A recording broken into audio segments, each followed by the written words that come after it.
Hey everyone, so here we are in the part of the module 2. Okay, so we'll be discussing the last part of this one,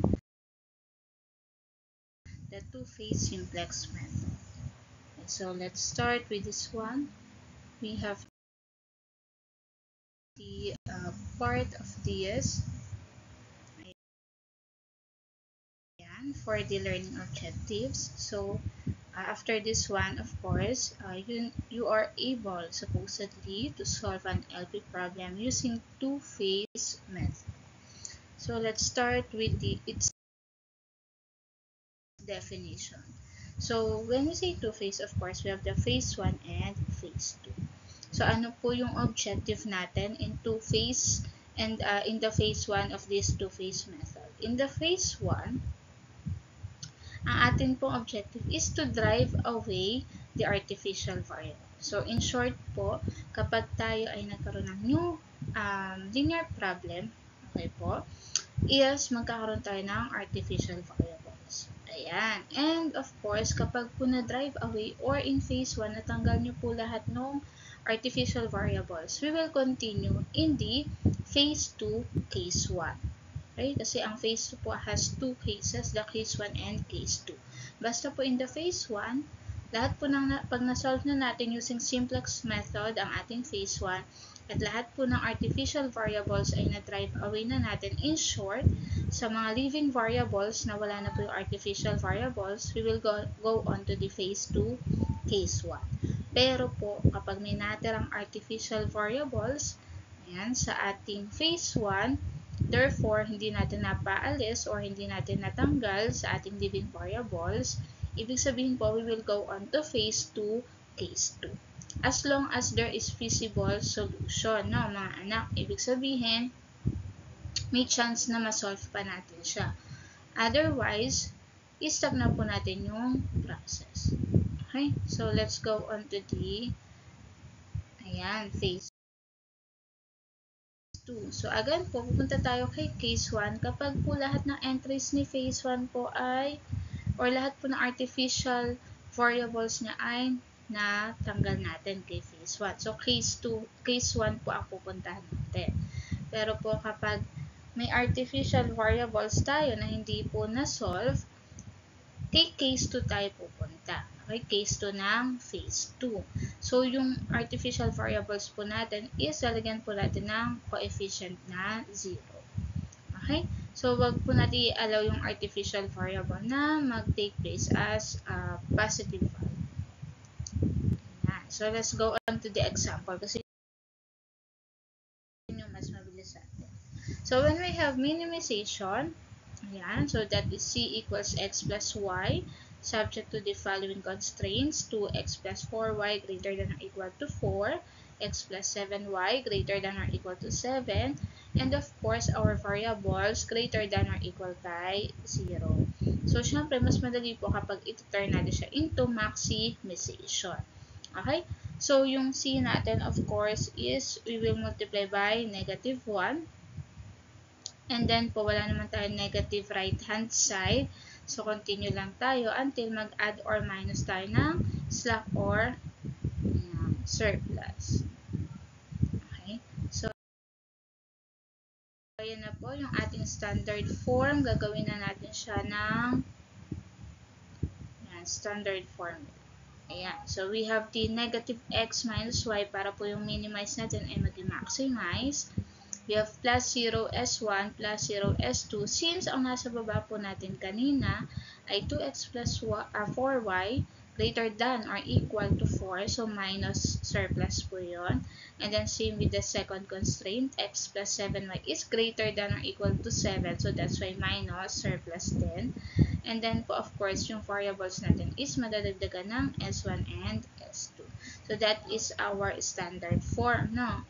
So, the next one, gagawa naman natin siya ng form for our phase 1. Ayan. Kasi kailangan po natin kay phase 1 may artificial variables. And tandaan po natin, we will be having the negative for artificial. So, kung matatandaan nyo po muna, wag muna kayong titingin kay maximization natin or objective natin. Let's have the constraints. So, since we have negative surplus or minus surplus, lagi ko sinasabi sa inyo na kapag minus surplus, magdadagdag tayo ng artificial variable. But since we have the maximization, ito yung format for phase 1. It's always, no, kapag two-phase, mag-add po tayo ng artificial variable. Depende, no, kapag nag-subtract kayo ng surplus, dun pa lang mag-add ng artificial. Pero po kapag nag-add tayo ng slacks, of course, wala po yung artificial. Walang papalitan yung artificial. Okay? So, as you can see naman sa ating objective function, yung negative x ay pinagtan natin coefficient na 0, same with y. Ayan po. Then, retain po yung ating S1 and S2. And as you can see, lahat po sila ay positive. Dapat dito, ang negative lang ay yung artificial variables. Okay? Hindi po siya by tens, hindi siya by hundreds, kundi negative 1 lang yung coefficient ng ating artificial variables. Then, ilalagay nyo na siya kay tableau, okay, or table. So, to do the simplex method process. Yan. So, since nalagay na natin kay table yung ating given kanina, or na-compute, as you can see, sa taas po, naka-0 si x, y, s1, and s2. So, artificial variables po ay naka-negative 1 and negative 1. So, yung nasa left po, ayan, kay PJ, lagi pong artificial variables yun nandito. Okay? If it just happened na there is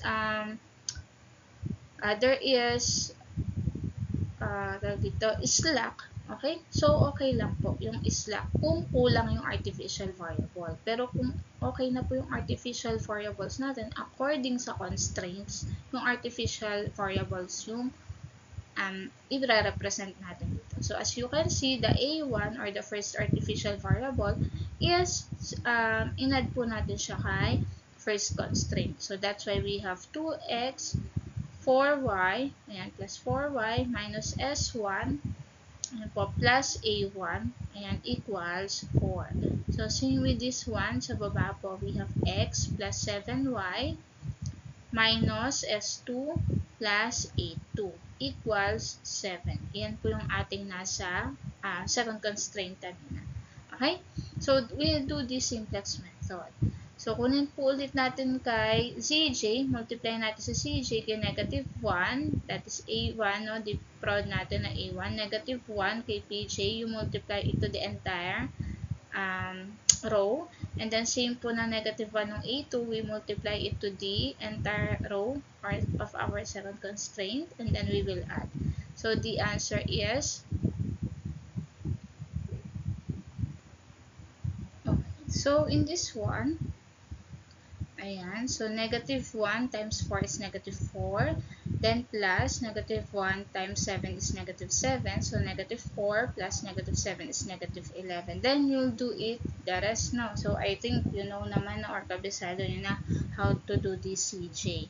So you have negative 11, negative 3, negative 11, 1, 1, negative 1, and negative 1. Then we subtract ZJ from PJ. So you have 0, minus negative 3 is 3, 0 minus negative 11 is 11, 0 minus 1 is negative 1, 0 minus 1 is negative 1, negative 1 minus negative 1 is 0, negative 1 minus negative 1 is also 0. Okay, so now we will be having the ayan, so okay na tayo po. We will choose 11 kay PJ minus CJ kasi siya po yung may pinakamataas na or pinakamalayong positive number kay 0. So 11, that is our pivotal column. So we will choose our pivotal row by dividing our QTY to the assigned pivotal row natin, no? So, katapat nun. So, since si y yung napili natin, we'll be having 4 divided by 4. That is 1. And ang ating QTY is 7. Ang ating divisor kay y is 7. So, that is 1. So, as you can see, ang naka-highlight po is ayan, si A2. So, bakit po si A2? Kasi comparing kay 4 and 7, kay y, mas mataas po si 7. So, yes, ang pipiliin nyo po lagi kapag tie up na is yung may pinakamataas na value. So, between 4 and 7, ang mataas po is 7. So, that's why yung second constraint yung pinili natin. So, therefore, ang living variable natin dito is A2. Yan na, magdadrive away na po natin si A2 na isang artificial variable. Ang entering naman po is si Y. Okay, so from negative 1 here, magiging 0, si A2 magiging Y. Ayan. Ayan, then, i-compute po natin yung ating next table. Ayan. So, as you can see, ayan po. So, si 0 na and then y sa ating second constraint. And then, we divide everything para po magkaroon tayo ng NPR. So, ang NPR po natin dito is ayan. So, ang NPR po natin dito ay eto. Siyempre, new pivotal row. Kasi siya po ang ating pinalitan kanina. So, lahat po ito is divided by 7. So, since ito po ang ating divisor, ayan, yung nakatapat po kay y. So, 7 divided by 7 is 1. 1 divided by 7 is 1 over 7.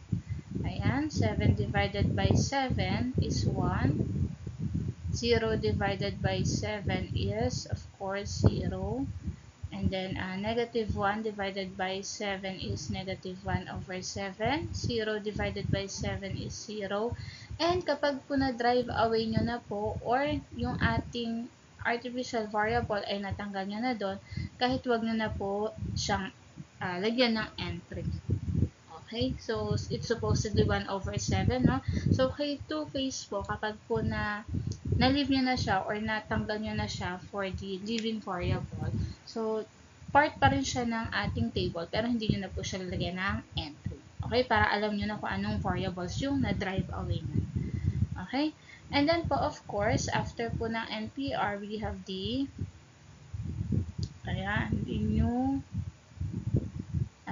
new row. So, tandaan po natin si new row, ang formula niya is old row. Ayan. Plus the negative element. Ayan po, negative element, then times your NPR. So, kapag ayan, burain natin, mali lang po ng guys. So, dapat po this one is P. Ayan, so lagyan natin siya ng P. Ayan, so NPR. Ayan, so kapag po ito ay na-solve natin para po sa ating first row, so dapat ang maging entry nyo is 0, 10 over 7, 0, negative 1, 4 over 7, and 1. Again po, kay artificial to ay wala na kasi nga po, we drive away it to our proof. Okay? So, the next step, we select ulit sa ating, syempre, solve nyo muna sa CJ, no? To have PJ minus CJ. So, ngayon, after you solve everything sa second table using simplex method, magsiselect ulit tayo kay PJ ng highest or mas malayong number, positive number na mas malayo kay 0. And it happens 10 over 7. And naka-under po siya sa variable x. So, in short, sa next table nyo, table 3, ang entering variable natin is x. Ang leaving variable nyo is a1. So, since leaving variable nyo si a1, ibig sabihin, sa next table nyo, hindi nyo na po i-fill out din si a1. Okay? So, you do the same. You, solve for NPR by multiplying, no? Siyempre, po natin to, before this table, we will be having the QTY divided by x. So, since we have 0 divided by 10 over 7, that is 0, and 1 divided by 1 over 7 is 7. So, since ang mas mababa nga po, or ang living variable natin is si A1, 0 po siya, kaya siya yung ating pinili. Okay? So, isosolve natin si NPR. Okay po, that is our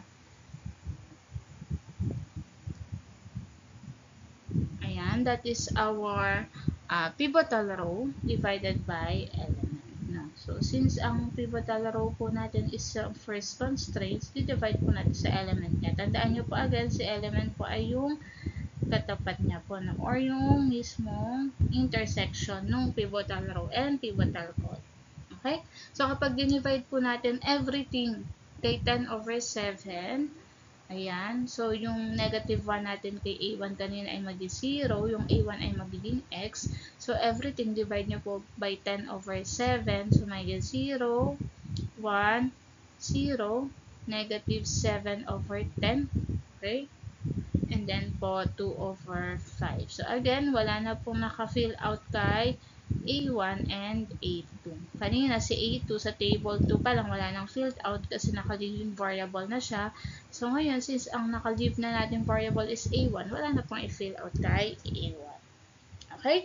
So kapag naman sinolve nyo po yung second constraint using new row equals old row plus negative E for negative element. Ang negative element po natin dyan is negative 1/7 and then times NPR. So, dapat ang masasolve nyo po is 1, ayan, 0, 1, 1/10, and negative 1/5.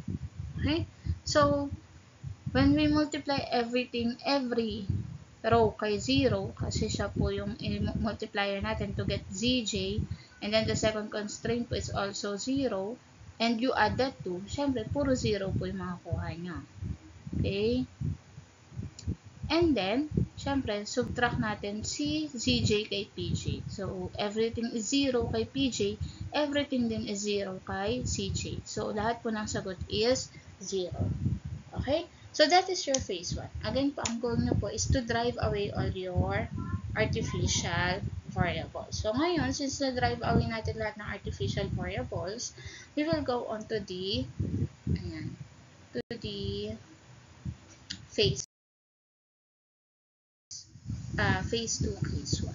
Okay? So, again po, kapag pula ng artificial variable natin is na-drive away natin kay phase 1, we will be having the phase 2, case 1. So, ano po mangyayari? Gagamitin po natin yung ating actual objective. No? So, ito po yung actual objective natin. So, minus x or negative x minus y plus 0s1 plus 0s2. So, lahat po ng kanilang constant, yun na yung ipapalit natin kanina. Kanina, puro 0 po si x, si y, si s1 and s2. So, yun na po yung actual nila. Ngayon, saan po nanggaling itong nasa loob ng ating table? Iyan po ay laman din kanina ng ating huling table no, kay phase 1. Hanggang dito lang po na kay x and y. Ito po, ayan. Yung laman ni constraint 1 and constraint 2 ay nanggaling sa previous table natin or last table po ni phase 1. Pero po, as you can see, ayan, kanina 0, 0 to, ngayon po ay paras na negative 1, same po sa taas niya. Kasi ang gagamitin na nga po natin dito kay phase 2, lagi is yung actual objective niya. Again po, yung laman po na to, ni constraint 1 and constraint 2 ay nanggaling po kay last table ni phase 1. Okay? So, therefore, nababago yung laman ni CJ tsaka ni PJ minus CJ. Okay? So, ngayon, let us have the next one. Pipili ulit tayo ng pivotal column. Since ang pivotal column po natin is 1/5. Siya po yung positive number na malayo kay 0. So, 1/5. Galing po kay PJ minus CJ. And then, we will choose our pivotal row. So, since we have S2 as our entering variable, ayan, so that is 2/5 po yung tapat niya. Ang i-divide niya po ay yung 0 na QTY. So, 0 divided by 2/5 is 0. And 1 po ang QTY ng second constraint divided by negative 1/5. The answer is negative 5. So, syempre po ay mababang positive number po or dito, greater than or equal kay 0 dapat yung ating ratio. So, since may equal kay 0, yung first constraint yung pipiliin yung leaving variable. Okay? So, yung x mapapalitan ng S2. Ayan, yung 1 papalitan of course na 0. And then we will compute, of course, our formula no, for NPR. So, ang ating NPR again po is pivotal row divided by its element. So, since ang element po natin dito is 2 over 5, ayan, so we divide everything sa row niya or first constraint by 2 over 5. So, 0 divided by 2 over 5 is 0. 1 divided by 2 over 5 is 5 over 2.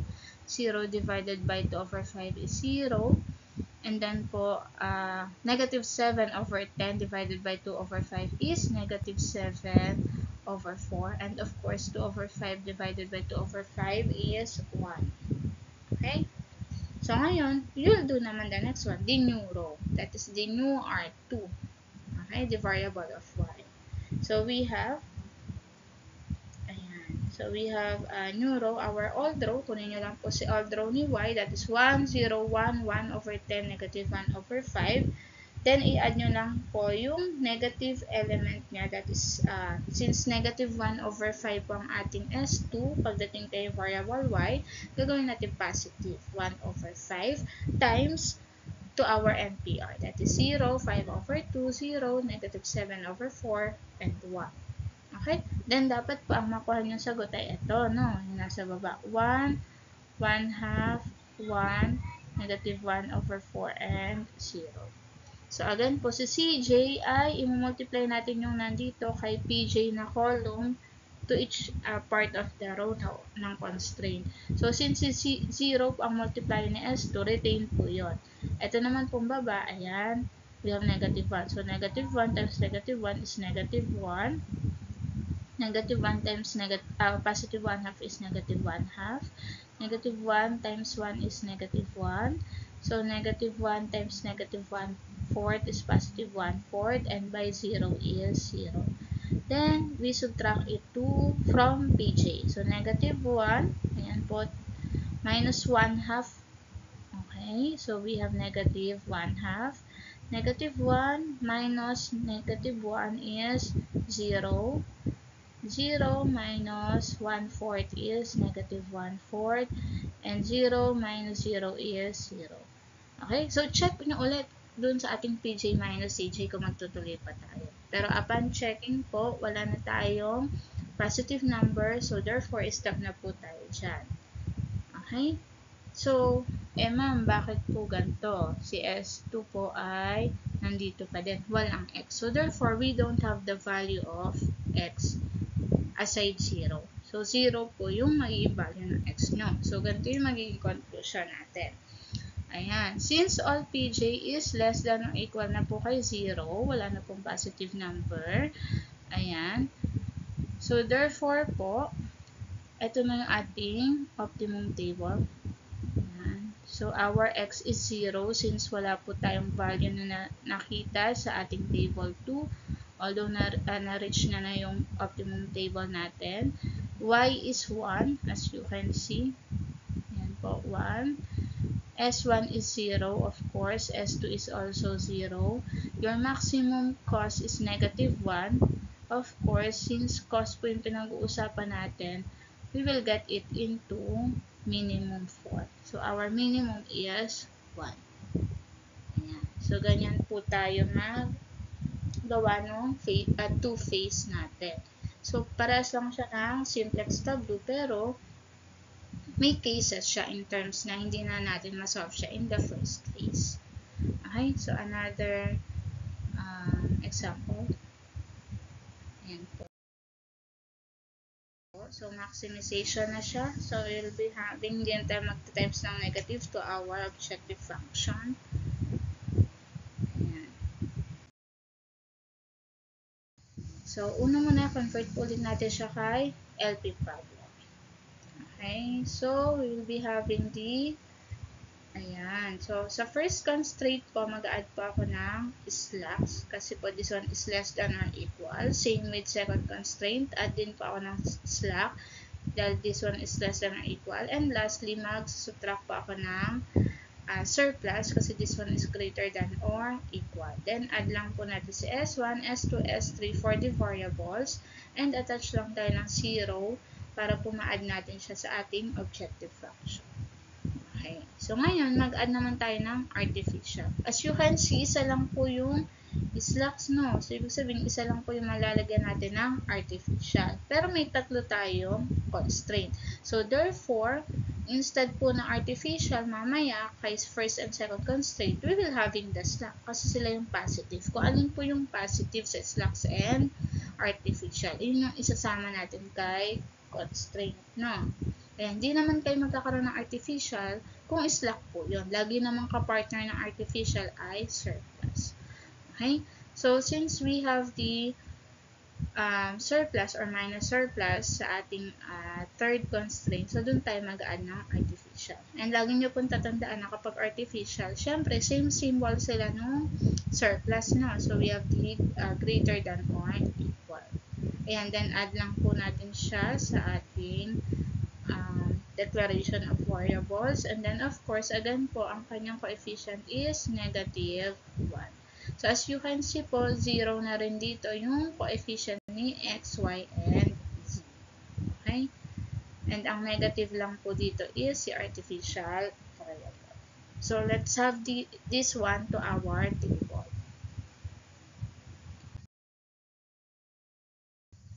So, this is our table. So, as you can see, kanina po we have 4x sa first constraint. We'll be having the S1, no? Kasi siya yung positive sa ating first constraint na in-add natin. So, that is the slack. So, we have 4x plus 6y plus 3z. Ayan po. Plus S1 equals 8. Sa second constraint, we will be having the 3x minus 6y minus 4z plus s2 equals 1.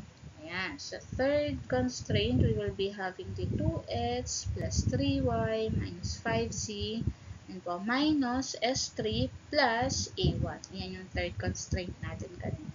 And then, again po, kapag po hindi kompleto yung artificial natin, we will be having the slacks. Depende po kung saan nakalagay si slack sa constraint. So, yung arrangement niya is nakadepende per constraint. So, S1 po yung naka-assign dito sa first constraint kasi yun yung in-add natin kay first constraint, S2 sa second, and A1 kay third. Okay? So, ngayon, we will having the ZJ. So, again po, multiply po yung ating PJ to each row. Ayan, to each entry of our row, then you add. So, ang may sagot nyo po is na kay CJ. So, we have negative 4. Ayan, we have negative 4, negative 2, negative 3, 5, 0, 0, 1, negative 1. Then, subtract po natin si CJ kay PJ. So, we'll be having 2, 3, negative 5, 0, 0, negative 1, 0. So, the next step, to have the pivotal column, we will select the highest number, positive number, since maximization, ayan po, according kay PJ minus CJ. So, this one is the 3. Then, the next one, after you have the pivotal column, again po, let's select the pivotal row. So, ang divisor natin, since na-select natin is si y, we have the divisor of 6, negative 6, and 3. Okay? So, di-divide po natin, or ipang-di-divide natin siya kay QT1. So, we have 8 divided by 6, that is 4/3. 1 divided by negative 6 is negative 1 over 6. And then po, 4 divided by 3 is 4/3. So, since tie up po yung first and third constraint, again po, pipiliin nyo po si first dahil po according kay y, mas mataas yung value niya na 6 kaysa po kay 3 sa third constraint. Okay, so kaya siya yung naka-highlight. And then, since si S1 po ang leaving variable, ang entering variable po natin is si y. Yan. So, sa first constraint, nagkaroon na po tayo ng y kasi nawala na si S1. And then po, ayan, from 0, 0 pa rin ngayon kasi yung katuwang ni y as constant. And then, you solve po again the NPR. So, that is your first constraint. And you solve your new row. Ayan po, new row. That is your second and third constraint. So, once na na-solve nyo na po siya, solve the ZJ. So, again po, you multiply your PJ in each entry of your row, then you add the 3. Okay? So, the answer po is 0, 0, 0, 13 over 2, 1 half, 0, 1, negative 1. Okay? So, after you do that, we will subtract ZJ kay PJ. So, you'll be having 0 minus 0 is 0. 0 minus 0 is 0. 0 minus 13 over 2 is negative 13 over 2. 0 minus 1 half is negative 1 half. 0 minus 0 is 0. And then 0 minus 1 is negative 1. And negative 1 minus negative 1 is 0. As you can see, ang living variable natin kanina is si S1, hindi po si A1. No? So, hindi natin natanggal si A1. And kapag po chinek natin si PJ minus CJ, wala na pong positive number na mas malayo kay 0. So, therefore, this is the last table na po for your phase 1. Ang tanong, na-drive away nyo ba o hindi si artificial? If hindi po, we will go on to the, ayan, we will go on to the second case of phase 2. Pero po, ang gagamitin pa rin natin is yung actual objective. Pero, iyaan po natin doon si artificial, ayan, si artificial variable. As 0 po yung constant, hindi na negative 1. Kumbaga, wala na pong value si artificial variable natin. Kanina, kay case 1, kapag kay case 1 kayo napunta, since na-drive away nyo na yung artificial variable, no need na to add the artificial variable with 0 constant. Pero po kapag hindi nyo na-drive away kay phase 1 sa artificial variable, we will go on to phase 2, case 2, na nakadagdag si artificial variable with 0 constant, no? Ayan. So, let us have the next one. So, this is our last entry. Tandaan po natin ng entry sa loob ni X, ayan po, ni X, S2, A1, ay yung last entry po natin kay phase 1. So, ngayon, yung ating constant na X, Y, Z until A1, kung ano na po yung nasa actual objective natin. Hindi na sila 0. So, yung kanina, si Y ay 0, 1 na po ngayon. Okay? So, you do the ZJ kasi napalitan na po yung constant ng ating variable. So, do the ZJ. So, kapag po minultiply natin si 1 to every entry of each row, same with 0, then you'll get the summation. So, you'll be having the 4/3, the 2/3, 1, 1 half, 1 over 6, 0, 0, 0. Or simply copy the 1. Kasi yun lang po yung multiplier is 1. So, kakopy lang natin yun. The other is 0 na po yung multiplier. Okay? So, you will be having the PJ minus CJ. So, mababago na po yung entry niya. So, may 2 minus 2/3 is 4/3. 1 minus 1 is 0. 1 minus 1 half. Ayan po, is 1 half. 0 minus 1 over 6 is negative 1 over 6. 0 minus 0 is 0. 0 minus 0 is 0. And lastly, 0 minus 0 is 0. Ayan. Then, same pa rin po. Kunin natin si pivotal column.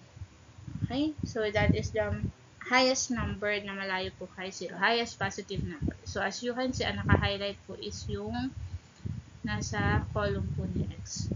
Okay, kasi si 4/3 ay mas malaki kay 1 half. Then, let's get the pivotal row. Okay, so ang divisor po natin is yung nasa variable X. So, ang di-divide po natin is yung nasa QTY. So, 4 over 3 divided by 2/3 is 2. And then po, 9 divided by 7 is 9 over 7. So, between the two, ang mas bababa na number naman na kukunin natin is 9 over 7, or in simple term is 1 and 1 over 7. So, mas mababa pa po siya kay 2. So, kaya napansin nyo, ang naka-highlight ay si S2 or second constraint. So, therefore, siya po ang ating gagawa ng NPR or new pivotal row. So, tandaan po natin si NPR ay, okay po, ang formula niya is pivotal row. Ayan po, divided by its element. Ang element niya po is 7. Okay? So, let us have the next table. So, ang leaving natin dito kay second constraint is S2. Ang kapalit po sa kanya is variable X. Ang constant niya po ay 2. Ayan. Then, divide po lahat ng nasa row niya by 7. So, that's why we have 9 over 7, 1, 0, negative 1 over 7, 1 over 7, 1 over 7, 0, 0. Then, you will solve for your new row, no? So, we have new row sa first constraint. So, get nyo po si all the row ng first constraint. Add nyo po dyan yung negative element. Then, multiply nyo po sa kanya si NPR. Same with your new row for third constraint. So, you'll do all the row of our third row, no? And then, plus po natin dyan yung multiplication ng negative element. That is, ang negative element niya po is 0, no? Times kay NPR. Ayan. So, therefore, makukuha nyo po yung ating values ng row ng first constraint tsaka po ng third constraint. Then, you will solve for ZJ. Again po, yung multiply each part of PJ to each entry of row, no? Element of row ng ating first, second, third constraint. Then, get po natin yung summation nila. Okay? And then, you will get the 64 over 21, 2, 1, 13 over 42, 5 over 14, 4 over 21, 0, and 0. Then, you subtract the CJ to the, ayan, you subtract the CJ to our PJ. So, 2 minus 2 is 0, 1 minus 1 is 0, 1 minus 13 over 42 is 29 over 42, 0 minus 5 over 14 is negative 5 over 14, 0 minus 4 over 21 is negative 4 over 21, 0 minus 0 is 0, and lastly, 0 minus 0 is 0. Then, check nyo ulit sa ating PJ minus CJ kung magko-continue pa yung table. So, by doing it, you'll do the, or you'll locate the highest or highest positive number na malayo po kay 0. So, that is 29 over 42 under the variable of Z. Ayan. So, kaya yun po yung naka-highlight. Ngayon, since ang divisor natin is Z, you divide it individually by QTY. So, we have 1/2. And 1/2 divided by 25 over 42. So, that is 4 over 5. We have 9 over 7 divided by negative 1 over 7. That's why we have negative 9. And this one is eliminated na po kasi negative. And then 0 divided by negative 13 over 2 is, of course, 0. So, we will choose the positive number. No? So, that is 4 over 5. Sorry, we have the 0 pala sa third constraint, no? So, we will choose the 0 instead of 4 over 5. So, kasi po, we have the greater than or equal to 0 nga pala, no? So, that's why po, 0, the third one. So, ang leaving variable po natin is A1. Ang entering variable po natin is CZ. Okay? So, you'll be having the next table. Tingnan natin kung last na po yung table natin. Ayan. So, this one, ito na po yung ating entering variable. Naka-enter na po siya. So, we'll be having the, of course, compute natin lahat-lahat po yung last table sa table 2. Compute po natin sa kanya yung para makapunta kay table 3. Compute po natin sa kanya si NPR and, ayan po, new rows. Kasi dalawa yung rows na papalitan natin. Kay 1, and ayan, 2. Ayan. So, kapag na-compute nyo na po yun, ito na pong table 3 yung dapat na-compute natin. So, ngayon, since na-compute na natin siya, upon looking at the entries of PJ minus CJ, wala na po tayong positive number. No? So, ibig sabihin, last table nyo na po yun. And plus, natanggal nyo na po yung ating artificial variable. Okay, na-drive away na natin. So, ibig sabihin, hindi nyo na-drive away kay phase 1. Na-drive away naman po kay phase 2 using case 2. So, you can have your final value. So, our final value for x is 9/7. And po, as you can see, nasa second constraint yung value niya. Ky po ay napunta sa first constraint, that is 10/21, and si C po ay 0. Of course, our maximum value is 64/21, as you can see with our QT1. Okay? So, hope you understand everything I thought. Pwede nyo po ulit-ulitin yung video. And, pwede nyo po akong i-message if you have questions. Thank you so much for listening, mga anak. Take care.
Wala.